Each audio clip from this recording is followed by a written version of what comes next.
Hello, dear friends. I'm back with you to discuss once again a very important question of board exams. आपके सामने ये 4 questions लिखे हुए हैं जो कि एक ही टॉपिक पर बेस्ड हैं. अलग अलग तरह से ये क्वेश्चंस पूछे गए हैं and these are very common questions which you will see in your board exams. Let us read the questions in front of you. Describe the steps that are followed during secondary treatment of sewage. इसी question का एक और form है. Describe the process of secondary treatment given to municipal waste water यानी कि sewage before it can be released into fresh water bodies. Mention another benefit provided by this process. इसी question का एक form और है. What are flocks formed during secondary treatment of sewage? या फिर इस क्वेश्चन को इस तरह से भी पूछा जा सकता है. Write any 2 places where methanogens can be found. अगर हम ध्यान से देखें दोस्तों तो ये चारों क्वेश्चन वर्ड्स में तो अलग हैं लेकिन चारों क्वेश्चंस वास्तव में पूछ क्या रहे हैं. All these questions are actually asking us about the secondary treatment of sewage. तो चलिए देखते हैं इसके आंसर को कैसे लिखा जा सकता है और मैं आपको बता दूं कि आंसर में कितना लिखना है आपको ये इस बात से तय होगा कि आपका क्वेश्चन कितने मार्क्स का है. अगर आपका क्वेश्चन 1 नंबर या 2 नंबर का है तो आप अपने आंसर्स को 1 लाइन में या 3 लाइन में लिखेंगे. But if your question is of more than 2 marks, then you will have to expand your answer accordingly. So let us discuss the answer to these questions. Sewage treatment के 3 steps होते हैं. Primary treatment, secondary treatment and tertiary treatment. लेकिन यहां पर हम secondary treatment को ही discuss करेंगे.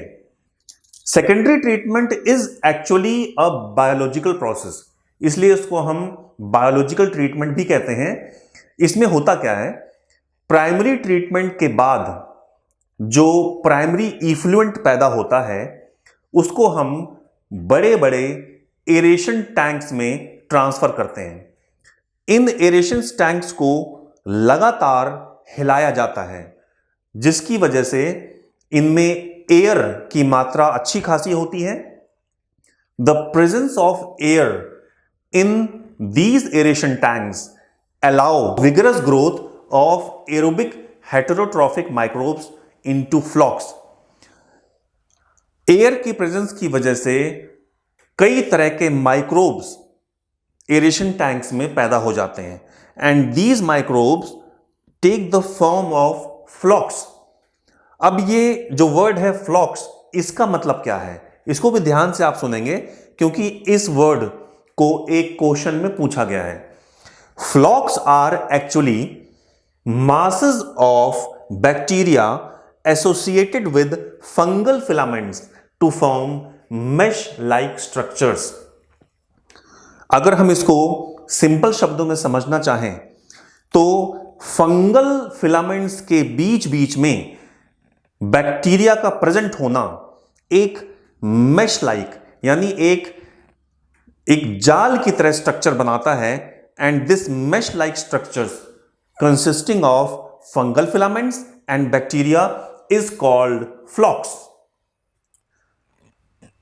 So students, flocks में बैक्टीरिया और फंगस दोनों प्रेजेंट होते हैं. ये माइक्रो ऑर्गेनिजम्स हमारे सिवेज का जितना ऑर्गेनिक मैटर होता है उसको कंज्यूम कर लेते हैं जिसकी वजह से सिवेज की BOD रिड्यूस हो जाती है, BOD कम हो जाती है. Once the BOD is reduced, the effluent is passed into a settling tank. ये हमें मालूम है कि जितनी कम किसी भी इफ्लुएंट की BOD हो जाएगी उतना ही कम उसका पॉल्यूटिंग पोटेंशियल होगा. यानी अगर किसी वाटर को, किसी पॉल्यूटेड वाटर को हमें साफ करना है तो उसकी BOD को हमें कम करना पड़ेगा और यही काम यहां पर बैक्टीरिया और फंगस करते हैं। सो एक बार इफ्लुएंट की बीओडी कम हो जाएगी तो उसको हम एक सेटलिंग टैंक में पास करते हैं। इस सेटलिंग टैंक में the bacterial flocs are allowed to sediment, नीचे बैठ जाते हैं ये। This sediment is called activated sludge. Now listen to this very carefully. ये जो सेडिमेंट जिसमें कि बैक्टीरियल फ्लॉक्स प्रेजेंट होते हैं, इनको हम बोलते हैं एक्टिवेटेड स्लज। इस एक्टिवेटेड स्लज का एक छोटा सा पार्ट वापस एरेशन टैंक्स में इनोक्यूलम के रूप में वापस भेज दिया जाता है। Now after this treatment the effluent can be released into natural water bodies.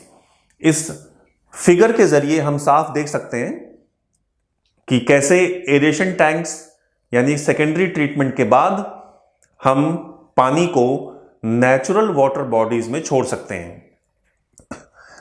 एक क्वेश्चन में यह भी पूछा गया था कि what are the two places where methanogens are found. तो इस आंसर को हम इसमें देख सकते हैं।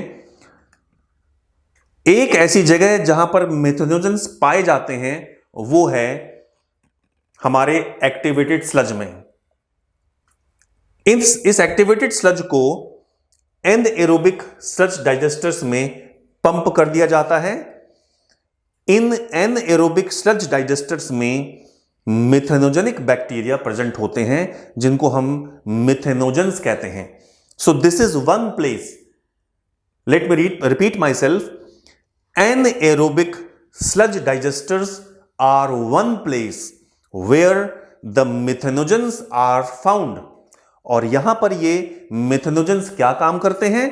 They digest the bacteria and fungi and produce gases like methane, H2S, I'm sorry there is a mistake here, ये HS की बजाय H2S पढ़ेंगे आप, methane, H2S and carbon dioxide. This is actually biogas. एक और जगह जहां पर मिथेनोजेंस पाए जाते हैं apart from anaerobic sludge digesters, another place where the methanogens are found is the rumen of cattle. गाय, भैंस, इस तरह के कैटल के रूमन में मिथेनोजेंस पाए जाते हैं। So friends, that's all with this question. Thank you.